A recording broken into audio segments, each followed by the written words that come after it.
Talenza, we're running a series of mini interviews to promote other SME businesses that are doing it tough, and some are thriving. And today we've got one that is certainly thriving, and probably this pandemic is come at a bloody great time, because it wasn't in any planning, shape or form a pandemic. But Matt, from the owner from Ripen, who runs a resilience business, he can go into more detail in 1 second, but he'll talk you through how his business is thriving through COVID. So it's a pleasure to bring Ripen to the table to promote to our network.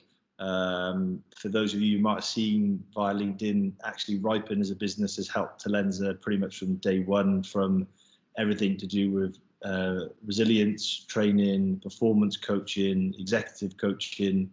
Probably without Ripen, we definitely kind of wouldn't have been the business we are as well. So I definitely thank Matt for that, and thank you for being involved. But I'll hand over to Matt to give a little short introduction himself and Ripen. Thanks, Sally. I think you've said it all. You've said what we do, and you've proven you're a case study. So thanks for having us, and thanks for the introduction. So yeah, look, we provide resilience training to individuals and teams who work in organisations across Australia and based internationally. So we're very fortunate to work with some big companies, some startup companies, and some rapidly growing companies like yourself and the Talenza business, Sully. So look, we have been delivering resilience training since the business started in 2016. Resilience training and coaching to, as I said, organisations. And in the past sort of 12 to 18 months, we've taken that offering at scale, like we like to call it, at scale, to organisations who have got geographically dispersed teams and remote teams. So that's short. And my background, I'm sure we'll go through it as you fire some questions at me. So that's really a quick introduction. Does that answer the question? Yeah, perfect. And Matt is one of those people you got to love to hate. That he's a bloody legend of a human and of a guy, and as a friend, and is bloody intelligent. Yeah. So he's one of these guys who doesn't. You've got to love to hate him. You don't get many nicer people than that. And he's fucking good at what he does. But anyway, into more Ripen. So what drove you to set up Ripen then? What spurred the idea? Yeah, look, great question. So in, as I mentioned, studying psychology, in 2014, I was actually writing this paper on whether resilience is born or learned as part of my studies. And I came across decades of research. When you're writing on psychology, any paper, you have to reference past research and do your deep dive into that. And I came across 2 decades of research in resilience, in terms of what is this thing resilience, and how do people build more resilience? Can it be built? And so that really sparked in me the fact that there was all this research out there that wasn't necessarily being shared mainstream. The research that I came across was actually used to get Army, Marines, Navy SEALs and high-performing individuals like them around the world ready for extreme circumstances. But this knowledge wasn't necessarily being shared in the mainstream. So that was the first sort of big thing that was going on for me. And the second one was, as part of my training, I was obviously coaching lots of people. I was working with senior execs across the corporate world, many industries, and their teams. And I was seeing some of the issues that were happening and that were being caused in individuals and teams as a result of not understanding their mindset and their behaviours, and not understanding this thing resilience. And so those two insights, if you like, were really the trigger for me, that in 2016, once I'd sort of figured out how I was going to go about it, I set up Ripen to bring that knowledge, that resilience knowledge, and those mindset strategies and those behavioural strategies to individuals and teams at scale, as much as possible. Yeah, and Matt's quite a humble guy, his business is already working with numerous large brands, which are we allowed to mention some of the brands that we're working with, Matt? Oh, I mean, it's quite publicly available on the website and the work we share. Yeah. So. But with was it Blackmore's is a client which obviously rolled out a resilience course at scale around the world, which is no mean feat, right? To win clients at that scale and size, and also proving it as a product is immense. So I applaud you for that. And then what about the pursuit then? So since when you set it up to where it is today, is that still aligned? Have you pivoted at all? Or? Yeah, again, good question. So I think when you start a business, and any business owner will attest to this, you kind of have an idea in your mind of what you're doing and why you're doing it. And the best businesses, the ones that survive, are the ones that are able to rapidly adapt and adjust to the changing environment. So I kind of set out with this vision to create a face-to-face business, if you like, where consulting and face-to-face interactions with people. But what we were noticing with clients, like you mentioned there, where they've got geographically dispersed teams and individuals working remotely, even pre-coronavirus, there's organisations that have workforces that can't get together in a room for a face-to-face workshop or face-to-face coaching. And so last year, we leaned into that and sort of figured out how we could take our resilience offering to people at scale. And so I guess in answer to your question, we're still very much focused on resilience, on mindset, on behaviour change, but we now do that at scale for businesses through technology means, through having partnerships with digital platforms that help us deliver our content and our products at scale. So what has actually, for a lot of people, COVID's had, as you know, our business is being impacted from a negative perspective, which, we'll survive, but you're probably one of the businesses, a few that are thriving at the minute. But how has it kind of enabled or helped your business? Yeah, so I don't want to be, what's the word? I don't want to seem insensitive to people that are obviously not necessarily thriving at the moment. And we're thriving in the sense as we've got something that everybody needs right now. Everybody, businesses and teams and individuals are sort of scrambling to figure out this new world that we're operating in. And so we've had an offering that's been used by teams to be more high performing, and of course now we're facing challenges that are requiring teams to figure out new ways of operating to keep that high performing scale and high performance up. So I think resilience was a word that was being thrown around as a buzz term in 2020 anyway, even pre-coronavirus, even pre the bushfires that were faced in Australia. This word resilience is being thrown around more and more, telling, I hear senior leaders telling their teams, you've just got to be more resilient, just be more resilient. And it's not that easy. It's not that easy because for a lot of people, they haven't spent the time learning about their brain, learning about their mindset, learning about their behavior and how behavior is triggered and can be managed and can be pointed in clever and innovative ways to be more high performing. And so where I guess we've come in is we've got an understanding of resilience. We've spent years and years putting that into products and training courses that help people to understand it as well, but also help people to apply it. And so where, I guess, to use that term, thriving, we help other people to thrive. And so as a result, we're thriving right now. But everything we're doing is being put back in to helping more people thrive. So, I've been lucky to be able to keep our team and to keep our clients and to help our clients through this tough time. And so we only thrive if the people we work with thrive. And it's quite fortunate that we've had clients reach out to us and say, help, and we're able to help them.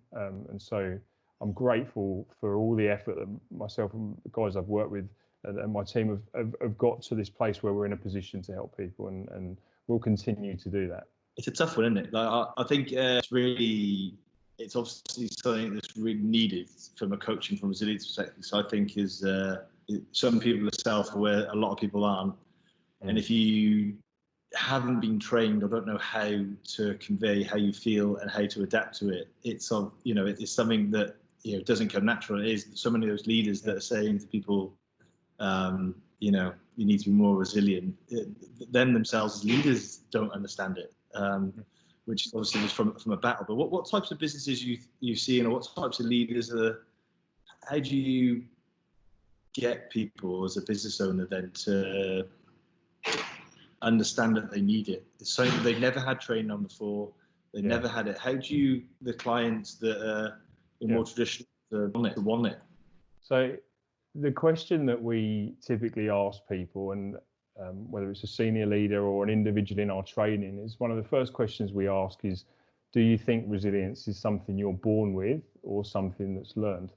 And by reflecting on that question, a lot of people typically come to the realization that actually it must be this thing that's learned.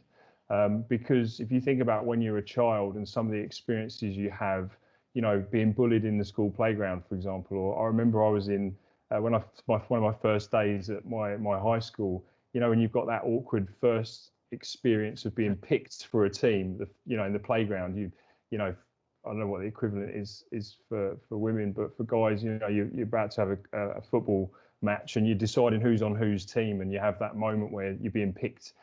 And I remember not getting picked to be on one of the teams until one of the last people. You know, I was a tall, gangly, funny-looking kid, and I took it personally. I took it really personally, and I kind of stormed off and didn't want to play that day. And anybody that knows me and seen me on a football pitch might, you know, think that oh, good job I've grown out of that.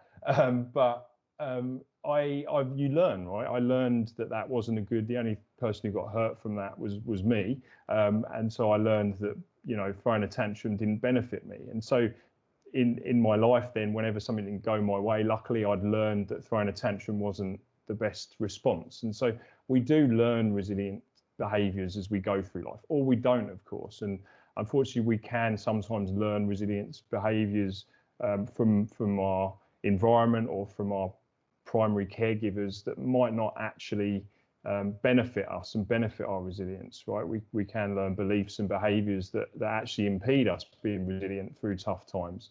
You know, anyone that's been through the last financial crisis we had, would be likely drawing on some of those learnings going through coronavirus, right? And certainly the implications we're going to face to the global financial markets as a result of coronavirus. So we learn certain resilience behaviors as we go. And I think when people have that realization, they also then realize that they probably haven't spent enough time learning about this thing. They probably haven't done any professional training in resilience. They may have read some books, they may have done some learning along the way, but have they actually dedicated themselves to doing a course purely in resilience? And that's really where people then go, okay, maybe this is a thing for me, maybe this is a thing for my team. And actually, we'll come back to your resilience course. Actually, Scott. But whilst I think of it, what are some of the top books then? So if people at home now have got more time than ever to do some reading. I'm glad you asked that. If you want a life-changing book, it's this one. I'm just going to put it up here for you. This book is quite possibly it's on Stoicism. So it's a guide to the good life, The Ancient Art of Stoic Joy by William B. Irvine. Now, this book makes Stoic philosophy really accessible. A lot of Stoicism can be quite wordy and hard to get your head around, but this book, A Guide to the Good Life, The Ancient Art of Stoic Joy, there's a lot of the stuff that are in the mindset and business books of today. A lot of them have actually stemmed from Stoic philosophy. So I'll give you a good example is Stephen Covey's 7 Habits of Highly Effective People. There's a really famous Stephen Covey technique of circles, control, influence, and concern, which comes from a really old Stoic philosopher, and the dichotomy of control. So that for me is, you know, Stoicism, any kind of thinking tools you can get your hands on, highly recommend. Anything that's going to help you look at a situation and be pragmatic about what you can control and what you can influence is going to be really beneficial. Yeah, I just finished that, Surrounded by Idiots. I loved it. Yeah. Twice. If anyone that knows, I'll try and read fast because I'm competitive. I'll just try and finish pages. And the other book, I know you're going to ask me for another one, is this one for the mind, so the Good Life. for the mind, and this one for the body. Now, a lot of people don't appreciate or understand their body, but this book by Bill Bryson, The Body, which I love the tagline, A Guide for Occupants. It's a bit of a thick book, but if you want to understand your body and appreciate your body more, then this is a good starting place. So one for the mind, one for the body. Class. And then going back to this resilience course then, so how can, how can individuals access it? How do business access it? Who's relevant, who's not relevant? Like, how does it work then? So people can, from this, hopefully go and have a bit of a Google and go straight to your website and stuff. Like, what is it best for? There's a lot of questions in there. So I think the main point there is who's it for? Well, resilience training is for everybody. But our course is specifically targeted for people, resilience at work. So anybody who's trying to increase their resilience for managing their career, managing their work environment. We typically, prior to coronavirus, we were only selling and offering our courses to organizations. So team leaders, people who are running businesses or business units. So, anybody really, any people leaders or organizations who are really facing tough times right now, but are also trying to maintain a high performance team during what's going on. We typically work with organizations that are between that 200 to 300 to 5,000 headcount. So sort of, small to medium enterprises. But look, saying that, because of everything that's going on, because our course is able to help people thrive, we're now actually offering people the opportunity to join what we call an open course, where people from different organizations, from people that might be self-funding it from themselves, can join. We're planning to run one a quarter. We've just finished one for March, the first quarter of the year, but we're really going to be running one a quarter, where people who just want to work on themselves, or people who've got smaller teams, want to put their teams through it, can join. So I forget what other questions you asked there, but that's who it's for. And what it's about. We haven't even, resilience is defined, and there's many definitions out there, but resilience is a set of abilities that enable good outcomes in spite of serious threats, right? It's a set of abilities that enable good outcomes in spite of serious threats. So the threats we're facing right now are obvious, right? Coronavirus is a threat, but also the work environment pre-coronavirus was also a threat. Rapid change, transformation, trying to figure out how to achieve more with less, right? How to deal with conflict in teams or increasing stakeholder demands. So, if your team or business is facing any of that stuff, and where our training covers is resilience is needed for dealing with threats, in terms of threats to our biological resilience. So that's physical threats, right? Threats such as flu and virus. How are you maintaining your strong biological resilience? The other big bucket is your cognitive resilience. So that refers to threats to our psychological well-being, right? Now, things like working from home, things like social isolation, they're threats to our cognitive resilience. So being able to manage your mindset effectively, really important. And then the third big bucket is threats to your social resilience. So things like interpersonal conflicts, things like being remote, trying to manage a team remotely, and how do you get the best out of people? How do you build trust with clients when you can't sit with them face to face? So things like, they're the three big buckets: biological resilience, cognitive resilience, and social resilience. And our training basically gives people practical tools to increase those three areas, but predominantly focused on the abilities of self-awareness, self-regulation, and mental agility. Self-awareness being the ability to pay attention to your thoughts, your emotions, your behaviors, and your physiology. Self-regulation is the ability to change or adapt your thoughts, your emotions, your behaviors in the service of a desired outcome. And then mental agility is the ability to look at situations from multiple perspectives, to think creatively and flexibly in your problem solving. So that's kind of a whistle-stop tour everything you need to know about resilience, but ultimately our course gives people really practical skills. And I mean, there's different ways we offer our course, but the one that we're offering our course since last year is our digital course. Yeah. And then if people at home then are watching this, yeah, and see, I certainly, there's like Zoom fatigue. I had a client the other day in a round table said that he did 12 Zoom meetings back to back and he didn't leave his home office. And even I called him an idiot because I was like, why couldn't you just go for a walk? Like, you could do these meetings. And I even said to my team, don't do every call sat at home. Like, you could go for a walk. Yeah. If you need information, need your laptop, then so be it. But there are so many meetings that are being conducted that you could easily go for a walk right now. And obviously anxiety's increased, pressure's increased, homeschooling, all that type of stuff. But if people are at home now, any tips or tricks or some insights that, from your course that you can give people to, something to do today that can work on themselves? So look, I mean, the stuff we train requires a bit more context and discussion and explanation, but I think there's loads of tips out there right now. But I think the two, in terms of the work we're doing, and obviously we've been running resilience training since before coronavirus, since coronavirus has hit, and most recently since we've all settled into working from home. And what we're consistently seeing is the two biggest tips that I can give is, first of all, acceptance, and the second one is consistency. So acceptance refers to, we all need to accept that the previous output that we were achieving when we were in our office with our clients, face to face, around our teams, is just not possible.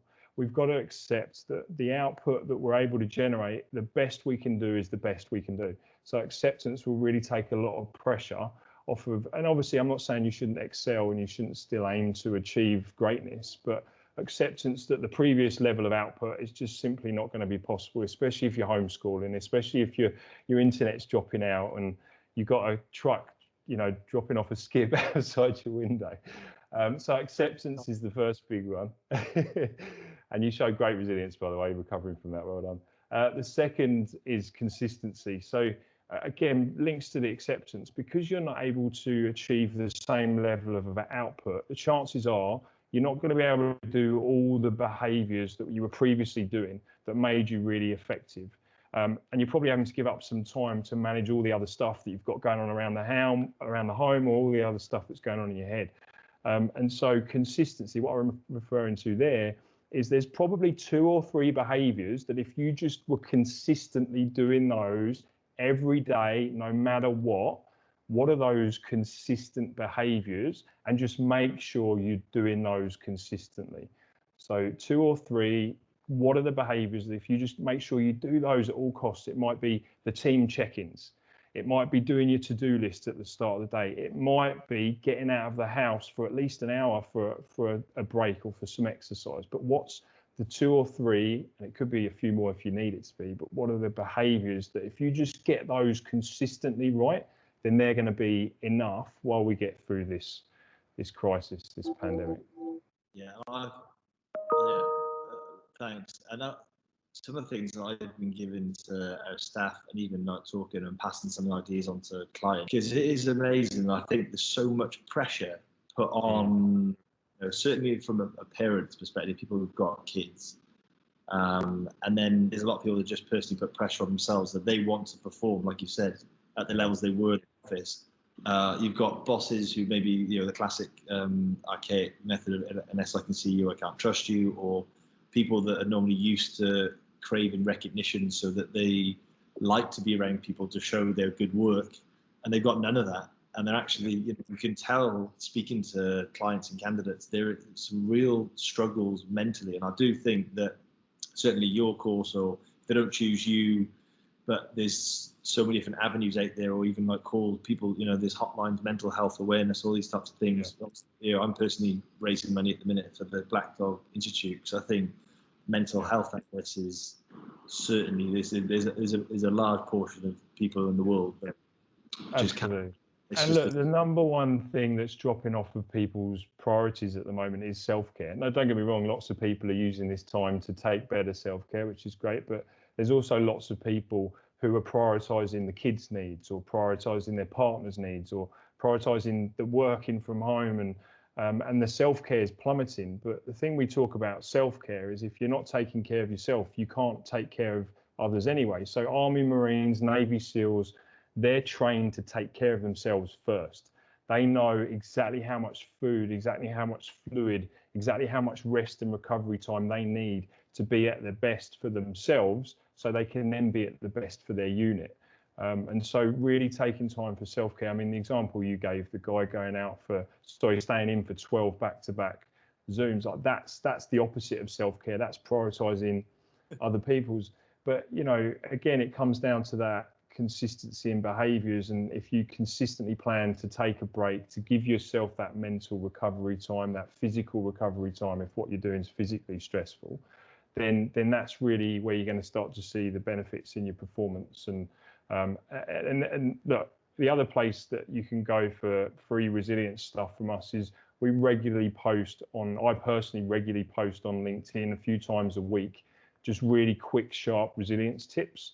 You know, they're not pages of articles you have to read. It's just a quick resilience tip. So, you know, if you're interested in resilience, but you haven't necessarily got the funding to do a course at the moment, then feel free to just keep an eye on the posts that we're doing. And there's some stuff that we share there that, again, it's just quick stuff you can be implementing around those three areas I talked about before: the biological resilience, the cognitive resilience, and the social resilience. We share one tip in each of those buckets each week.